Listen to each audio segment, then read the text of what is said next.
I wish to start with the consolidation of the two complaints. The one filed by Attorney De Jesus and the one endorsed by the Makabayan Bloc.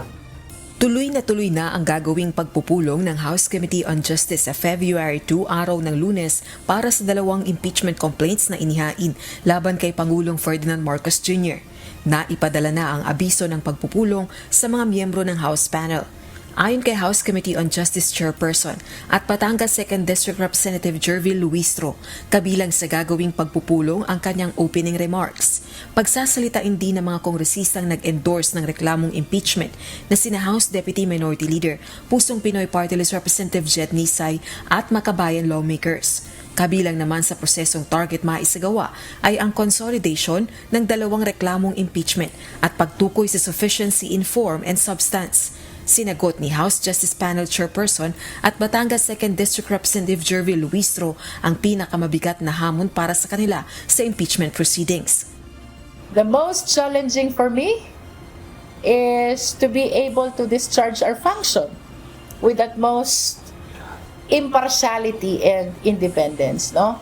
Kasi alam mo yung mga members ng Justice Committee, or I must say all members of the House, are political personalities. The faith and allegiance that we have, we owe it to the Filipino people and not to anyone else. Kasalukuyan na ring binubuo ng komite ang ipatutupad na panuntunan sa pagdinig ng impeachment complaint laban kay PBBM.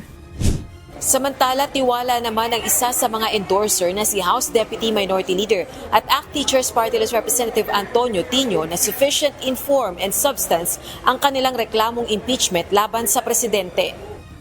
Dapat tumusot both sa sufficiency in form and substance dahil ang laman nun ay ang katotohanan ng nangyari sa flood control corruption scandal at sa direktang papel ng Pangulo rito, kaya kailangan siyang managot through impeachment.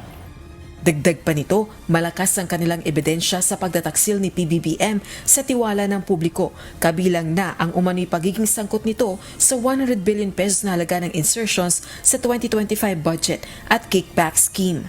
Rosa Licoz, UNTV News and Rescue. Diyos ang aming sandigan, serbisyo publiko ang aming pinahahalagahan.